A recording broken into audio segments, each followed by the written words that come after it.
आप तमाम को याली मदद। आज हम ईद उल अज़हा का त्यौहार मना रहे हैं, जिसे हम कुर्बानी का त्यौहार भी कहते हैं। क्या आप तमाम इस त्यौहार के बारे में जानना चाहते हैं? तो आएँ हम अंबिया अलैहिस्सलाम की कहानियों के ज़रिए ईद उल अज़हा के बारे में जानते हैं। हज़ारों साल पहले लोग शिकारियों और खुराक जमा करने वालों की हैसियत से ज़िंदगी गुजारते थे। वो एक जगह से दूसरी जगह जाते, जानवरों का शिकार करते और फल, जड़ी बूटियाँ और सब्जियाँ वगैरह जमा करते। आहिस्ता आहिस्ता लोगों ने अपनी ग़िज़ा खुद उगाना और जानवरों को पालना सीखा। वो साहिली वादियों और मैदानी इलाकों में आबाद हुए, जहाँ की ज़मीन ज़रखेज़ थी और पानी भी काफ़ी मिक़दार में था। जैसे जैसे वक्त गुज़रता गया, लोगों ने अपनी ज़िंदगियों को आसान बनाने के लिए नए औज़ार बनाना शुरू किए। उन्होंने हल और पंचचक्कियों जैसी कारआमद चीज़ें ईजाद की ताकि ज़्यादा गल्ला उगाने में इन्हें मदद मिल सके। उन्होंने अपने आप को दुश्मनों और जंगली जानवरों से महफूज रखने के लिए नए और बेहतर हथियार ईजाद किए। वक्त गुज़रने के साथ साथ गांव, कस्बों और फिर शहरों में तब्दील होते गए। बड़ी बड़ी सल्तनतें वजूद में आई, जिन पर ताकतवर बादशाहों और फौजी जर्नेलों की हुकूमत थी। कबीलों और कौमों ने ज़मीन और दौलत के लिए आपस में लड़ना शुरू कर दिया, जिससे लोगों को काफ़ी तकालीफ का सामना करना पड़ा। बहुत से लोग खुदाए वाहिद की हिदायत पर चलने की बजाय अपने बुतों और खुदाओं से मदद मांगते और दुआ करते थे। हर दौर में अल्लाह ताला ने इंसानों के लिए अपनी हिदायत भेजी है। इंसान को हमेशा अल्लाह की हिदायत की ज़रूरत होती है, क्योंकि हम हर चीज़ के लिए अल्लाह ताला पर दारोमदार रखते हैं। अल्लाह हमें हिदायत करता है क्योंकि वो बहुत मेहरबान और निहायत रहम वाला है। माज़ी में अल्लाह ताला ने अपने पैगंबरों और रसूलों के ज़रिए बहुत सी कौमों को हिदायत भेजी। पैगंबर और रसूल अलैहिस्सलाम वो शख्सियतें हैं जिन्हें अल्लाह ताला ने लोगों की हिदायत के लिए मुंतखब किया। उनका काम अल्लाह के पैगाम को वक्त के मुताबिक लोगों तक पहुंचाना था।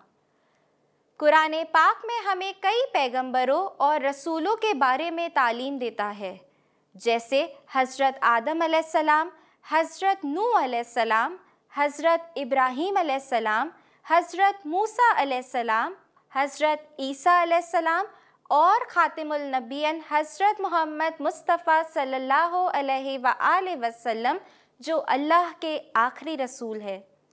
आइए हम हज़रत इब्राहीम अलैहिस्सलाम और हज़रत इस्माईल अलैहिस्सलाम की कहानी सुनते हैं। काफिरों के मुल्क से बहुत दूर हज़रत इब्राहीम अलैहिस्सलाम लोगों के एक मजमुए को अल्लाह ताला की तरफ बुला रहे थे। लोग इनके गिर्द खड़े होकर इनकी बात बहुत गौर से सुन रहे थे। आप अलैहिस्सलाम को अपना मुल्क छोड़े काफ़ी अरसा हो चुका था, मगर आप अलैहिस्सलाम ने लोगों को अल्लाह की तरफ और सिरातल मुस्तकीम की तालीम देना नहीं छोड़ा था। हज़रत इब्राहीम अलैहिस्सलाम ने कई सालों तक अल्लाह ताला के इस काम को जारी रखा।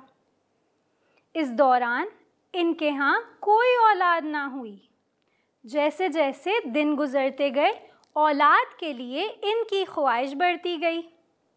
वो हर रोज़ अल्लाह ताला से दुआ करते थे कि उनके यहाँ एक बच्चा हो।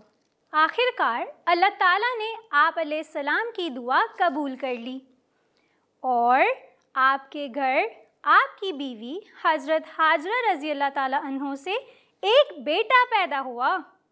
इसका नाम इस्माईल रखा गया। अल्लाह के पैगंबर बहुत खुश हुए। कुछ अरसे बाद अल्लाह ताला ने हज़रत इब्राहीम अलैहिस्सलाम को हिदायत की कि वो अपनी बीवी हज़रत बीबी हाजरा रज़ी अल्लाह ताला अन्हो और हज़रत इस्माईल अलैहिस्सलाम को अरब की वादी मक्का ले जाएं।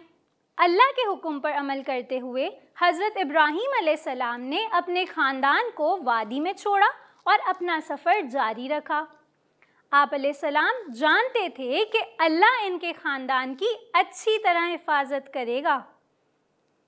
इस लंबे सफ़र के बाद हज़रत बीबी हाजरा रज़ी अल्लाह ताला अन्हो और इनके बेटे बहुत गर्मी और थकन महसूस कर रहे थे। सूरज की शदीद गर्मी की वजह से इन्हें सख्त प्यास लग रही थी। हज़रत बीबी हाजरा ने फ़ौरन वादी में पानी की तलाश शुरू कर दी। उन्होंने हर जगह पानी तलाश किया, मगर कहीं भी उन्हें पानी का एक कतरा तक ना मिला। बीबी हाजरा रज़ी अल्लाह ताला अन्हा परेशान हो गई और सोचने लगी कि इस खुश्क और बंजर वादी में वो इनके बेटे का किस तरह ख्याल रखेंगी और इनका बेटा किस तरह ज़िंदा रहेगा। अचानक एक इंतहाई हैरानकुन बात हुई। जैसे ही नन्हे बच्चे की एड़ियाँ इसके पाँव के नीचे ज़मीन पर लगी, ज़मीन से पानी का एक चश्मा फूट पड़ा। हज़रत हाजरा रज़ी अल्लाह ताला अन्हो ने खुशी से चिल्लाते हुए अपनी हथेली में पानी भरा। दिन ब दिन पानी बहता रहा और वहाँ एक चश्मा बन गया। बाद में इसे एक कुएं की शक्ल दी गई। इसी कुएं के नज़दीक हज़रत बीबी हाजरा रज़ी अल्लाह ताला अन्हो और उनके बेटे ने अपना एक घर बनाया। ये कुआं ज़मज़म कहलाता है, जो आज भी मक्का में मौजूद है। जैसे जैसे वक्त गुज़रता गया, हज़रत इब्राहीम अलैहिस्सलाम को अपनी बीवी और बच्चे की याद सताने लगी और वो इनसे दोबारा मिलने की तमन्ना करने लगे। इसलिए एक दिन उन्होंने मक्का की तरफ जाने का फ़ैसला किया। इनके घर वाले इन्हें देखकर बहुत हैरान हुए। वो हज़रत इब्राहीम अलैहिस्सलाम को देखकर खुशी से फूले नहीं समा रहे थे। अल्लाह के पैगंबर अलैहिस्सलाम भी अपने बेटे को फिर से गले लगाकर किस कदर खुश थे। जब हज़रत इब्राहीम अलैहिस्सलाम को अपने ख़ानदान के साथ रहते हुए कुछ दिन हो गए, तो एक रात अल्लाह ताला की तरफ से एक ख़ास ख्वाब आया। अल्लाह ताला ने उन्हें ख्वाब में अपनी सबसे प्यारी चीज़ अपने बेटे हज़रत इस्माईल अलैहिस्सलाम को कुर्बान करने को कहा। अल्लाह ताला ने अपने पैगंबर अलैहिस्सलाम के ईमान को पहले भी कई मर्तबा आज़माया था, मगर ये इनके लिए एक कड़ी आजमाइश थी। हज़रत इब्राहीम अलैहिस्सलाम अचानक जागे और अपने ख्वाब को याद किया। आप अलैहिस्सलाम ने हज़रत इस्माईल अलैहिस्सलाम को अपने पास बुलाया और इन्हें अल्लाह की ख्वाहिश से आगाह किया। वो भी अपने वालिद की तरह अल्लाह से बेइंतहा मोहब्बत करते थे। ये अच्छी तरह जानने के बावजूद कि इनके साथ क्या होगा, उन्होंने जवाब दिया, अब्बू आप वैसा ही करें जैसे कि आपको हुक्म मिला है। हज़रत इब्राहीम अलैहिस्सलाम को अपने बेटे से शदीद मोहब्बत थी, मगर फिर भी आप अलैहिस्सलाम ने खुदा के हुक्म पर अमल करने का फ़ैसला किया। वो अपने बेटे को करीब ही एक जगह पर ले गए और कुर्बानी की तैयारी करने लगे।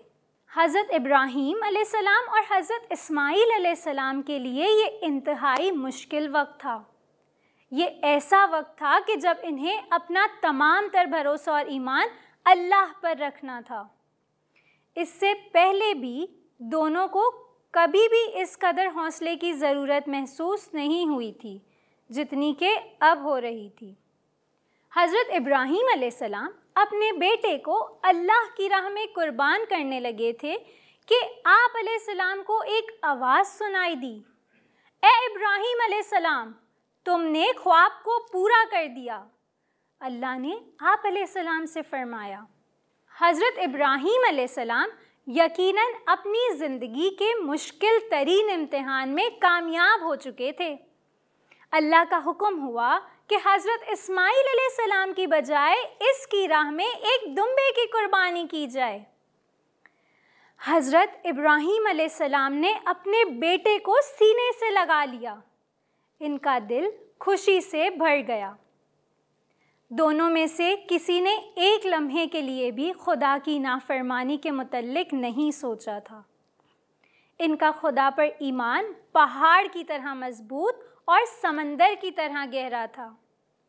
अल्लाह इन दोनों से बहुत खुश हुआ। हज़रत इब्राहीम अलैहिस्सलाम और हज़रत इस्माईल अलैहिस्सलाम का पुख्ता ईमान कभी भी भुलाया नहीं जा सकता। हर साल मुसलमान इन दोनों पैगंबरों अलैहिस्सलाम और अल्लाह पर इनके मजबूत ईमान की याद में एक ख़ास दिन मनाते हैं। ये दिन ईद उल अज़हा कहलाता है, जिसे ईद कुर्बान भी कहा जाता है। दुनिया भर के तमाम मुसलमान इसे बड़े जोश व खरोश के साथ मनाते हैं। आइए नासिर से मिलते हैं। बहुत दिनों से नासिर ईद के आने का इंतज़ार कर रहा था। आखिर वो दिन आ पहुंचा। नासिर सुबह सवेरे ईद की नमाज अदा करता है। नासिर के चचा, चची, मामू, मुमानी और रिश्ते के भाई बहन जब इसके घर आते हैं तो वो इन्हें बड़ी खुशी से मिलता है और इन्हें ईद मुबारक कहता है। ईद मुबारक, ईद मुबारक। जवाब में वो भी ईद मुबारक कहते हैं और गले मिलते हैं। फिर पूरा ख़ानदान एक साथ खाने के लिए बैठता है। बाद में नासिर हज़रत इब्राहीम अलैहिस्सलाम की कहानी के बारे में सोचता है। कुर्बानी की ये कहानी हमें क्या सिखाती है? ये हमें सिखाती है कि हमारी ज़िंदगी अल्लाह की तरफ से एक अनमोल तोहफ़ा है। ये ज़िंदगी हमें अल्लाह की तरफ से अता की गई है और हमें उसी की ही तरफ एक दिन लौट कर जाना है। हज़रत इब्राहीम अलैहिस्सलाम की कहानी हमें हमेशा अपने खालिक पर भरोसा करने और इस पर अपना ईमान मजबूत रखने की तालीम देती है। हमें उम्मीद है कि हज़रत इब्राहीम अलैहिस्सलाम और हज़रत इस्माईल अलैहिस्सलाम की कहानी के ज़रिए हमने ईद उल अज़हा के बारे में आगाही हासिल की और कुर्बानी के मकसद को समझ सके। हम तमाम असातिज़ा की जानिब से आप तमाम को दिली ईद मुबारक।